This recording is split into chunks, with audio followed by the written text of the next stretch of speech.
Alright, let's go over the recap. Of course, I feel like this was a more competitive, confrontal game where the Heat actually came to contend.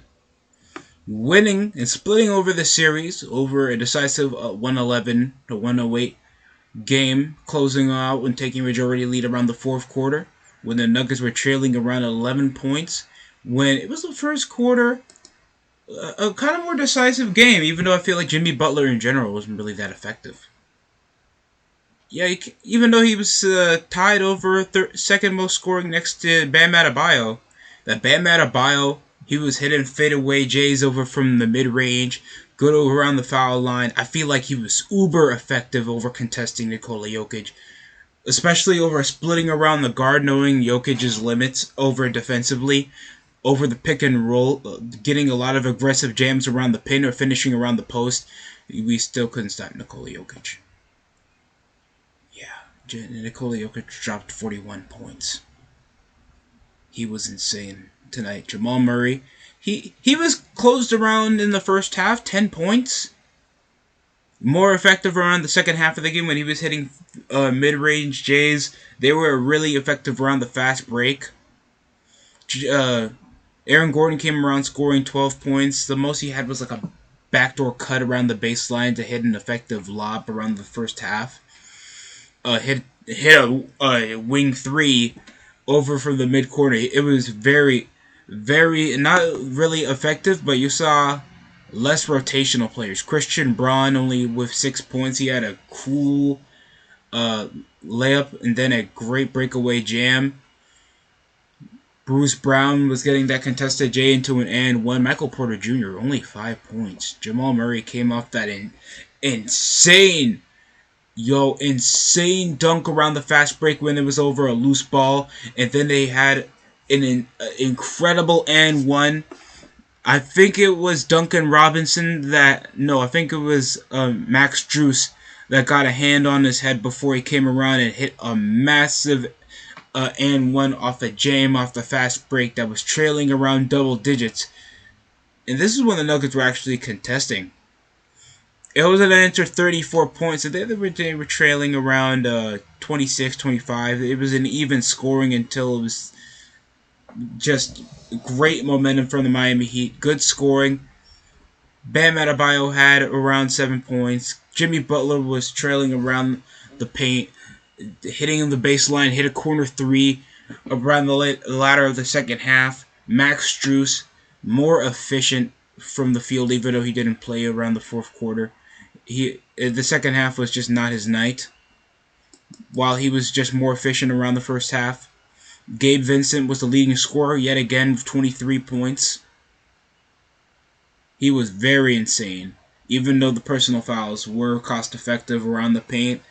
That was trailing out when we were already off a good start, and he was scoring majority points off the 10-2 start. But my gosh, the calls, the missed calls around home court for the Nuggets were just insane. Around that loose ball foul over for Nikola Jokic after Max Strus came in for an obvious reach-in foul, or just poor ball movement coming over Love, giving it out back over to Strus around the mid-corner when Gabe Vincent was open for an obvious corner three, and then there's like just the choke holding over the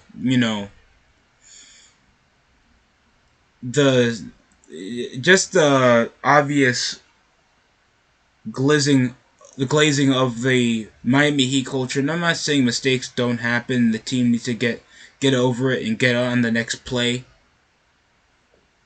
But there's obviously been better plays Kevin Love has made over spot up contesting. Strus got a clean block. Bam Adebayo had two amazing blocks. One over Nikola Jokic, but he then had a putback score around the fast break. He had a coast-to-coast around the third quarter. That was absolutely insane. Nikola Jokic is just an insane scorer, and people just take it how easy it is to score around the paint, knowing how undersized the Miami Heat were, but just how cost-effective it was for them to clean up their game after Max Strus. He started 0 for 10. He was 4 for 10. Gabe Vincent was 4 for 6. Jimmy Butler was 2 for 5 from the field, 7 of 19 from the field. minimum at least 40% from behind the arc.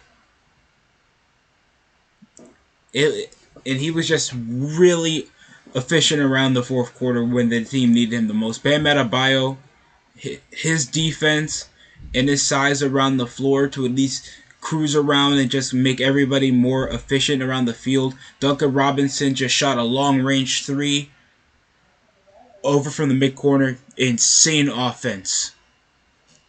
Miami Heat deserve to win this game, but they need to leech out because the Nuggets can actually trail when Jamal Murray's taking a lot of momentum.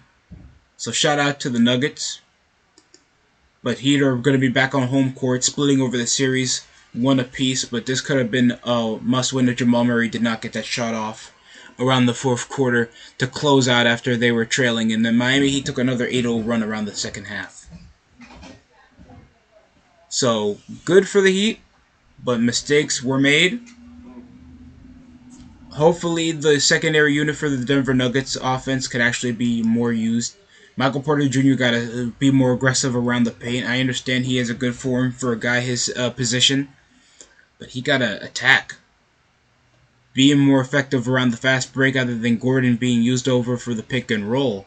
And Gordon's getting 3-point shots, but he's using a lot of playmaking time that Michael Porter Jr. can be, especially on ball.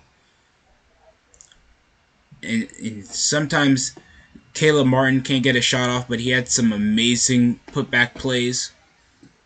But 3 points is not what I expect. Kyle Lowry, I expect 9 points, and he was very cost effective, getting 3 assists, mandated assists, and getting massive steals around the fast break, as well as Caleb Martin. I don't even know sometimes why we have Haywood Highsmith even playing 6 minutes, even though Yatsu is not going to play. And we're still without Hero or Victor Oladipo. That I feel like we're better off without Victor Oladipo. So that's game 2. We'll be back for possibly. We'll have enough time around. We'll probably have enough time around the week. Game 3 should be Wednesday.